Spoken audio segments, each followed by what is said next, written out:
Agen Erling Haaland mengatakan dia bisa pergi dari Manchester City kapan saja. Agen Erling Haaland, Rafael Pimenta, mengklaim bahwa sang striker bisa angkat kaki jika dia merasa waktunya sudah habis di Manchester City. Pimenta yang bekerja sama dengan mendiang Mino Raiola telah menjelaskan bahwa dia bertanggung jawab atas setiap kontrak dalam daftar klien perusahaan selama 25 tahun terakhir. Dia juga mengungkapkan bahwa kliennya selalu bisa mengambil keputusan apa saja soal masa depannya. Dan boomer Man City Erling Haaland tidak ada bedanya. Saya memberikan kebebasan. Ini pertarungan saya. Saya selalu mengatakan bahwa salah satu prioritas saya sebagai agen adalah menawarkan pemain apa yang saya sebut kunci. Ketika seorang pemain pergi ke klub, saya melakukan semua yang saya bisa untuk menciptakan kondisi untuk kunci pintu berada di tangannya. Dan jika besok Anda tidak tahan berada di sana lagi karena Anda tidak menyukainya, atau Anda tidak dibayar dengan baik, atau karena istri Anda ingin tinggal di Paris, lalu Anda pergi, bukan? Saya tidak suka ketika pemain saya tidak bebas untuk memutuskan. Saya telah menyelesaikan setiap kontrak di agensi selama 25 tahun terakhir. Tidak ada satu kali pemain pun mengatakan saya ingin pergi dan tidak bisa saya lakukan.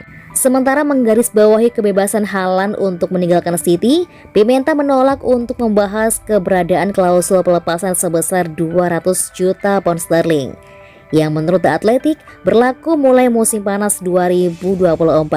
Klausul tersebut dikatakan hanya berlaku untuk klub di luar Inggris, membuat banyak orang di Spanyol percaya bahwa ini bisa menjadi peluang bagi Real Madrid yang awalnya dikaitkan dengan sang striker sebelum dia bergabung dengan The Citizens.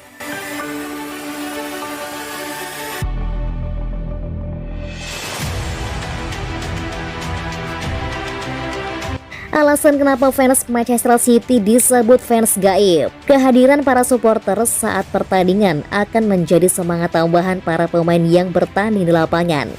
Sebab demikian, supporter kerap kali disebut dengan pemain ke-12 dalam sepak bola. Memiliki basis supporter fanatik yang setia merupakan suatu keuntungan bagi sebuah tim. Sebetulnya, Manchester City punya deretan pendukung yang diketahui bernama Citizens. Jika dalam bahasa Indonesia, arti dari kata itu adalah tetangga yang berisik. Fans Man City disebut sebagai fans gaib berawal pada 2008 silam. Ketika itu, Manchester City dibeli oleh pengusaha Timur Tengah bernama Sheikh Mansour. Sheikh Mansour menyulap Manchester City menjadi klub kaya setelah membeli 90% saham mereka. Sebelumnya, Man City merupakan klub biasa yang tidak punya prestasi mentereng.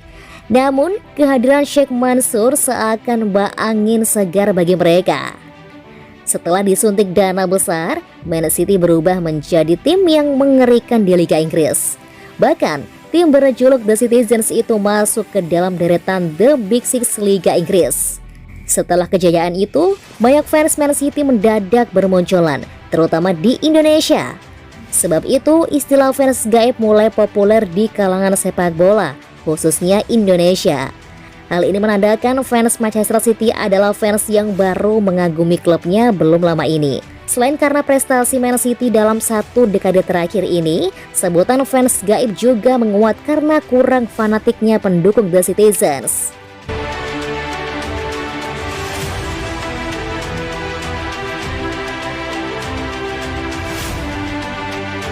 Joao Cancelo dan 6 pemain bintang yang ditendang Guardiola. Joe Hart adalah salah satu pemain terpenting Manchester City. Namun, kedatangan Josep Guardiola membuat Hart harus tersingkir dari Etihad Stadium. Gaya permainan Hart tidak cocok dengan keinginan Guardiola. Samuel Eto'o punya reputasi sebagai pencetak gol ulung di Barcelona.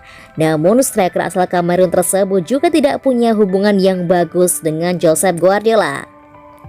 Zlatan Ibrahimovic bergabung dengan Barcelona asuhan Josep Guardiola pada musim panas 2009. Dengan kemunculan Lionel Messi, striker Swedia itu kehilangan tempatnya di klub dan terpaksa bermain di sayap.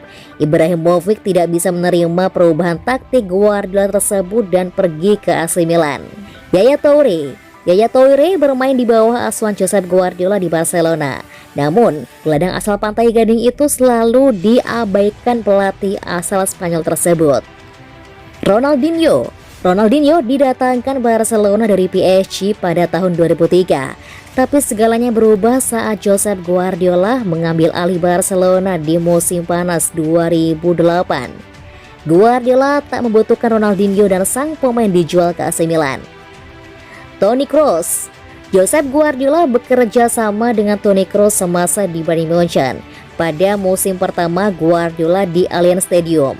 Namun karena perselisihan kontrak, Kroos dijual ke Real Madrid pada musim panas 2014.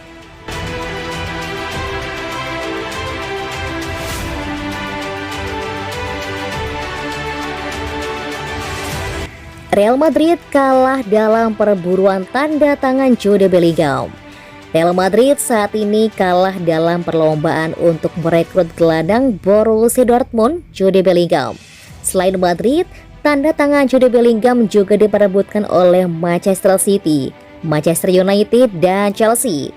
Namun, pesaing paling serius Madrid tampaknya adalah Liverpool yang saat ini menjadi yang terdepan dalam perlombaan untuk merekrut sang gelandang. Menurut pakar transfer Fabrizio Romano, via Tribuna seperti dikutip Sportskida, juara bertahan Liga Champions, Real Madrid kini tertinggal dalam perebutan tanda tangan Bellingham. Liverpool secara aktif bekerja untuk merekrut Jude Bellingham di musim panas. Liverpool benar-benar menekan. Liverpool memiliki kontak di sisi pemain dan dengan Dortmund. Itu bisa berubah, tetapi Liverpool memimpin balapan. Jika Anda bertanya kepada saya, Januari 2022 di mana Haaland akan bermain, saya tidak akan mengatakan Manchester City, tetapi pada bulan Maret saya akan menjawabnya. Jadi peluang Bellingham benar-benar terbuka, kata Romano.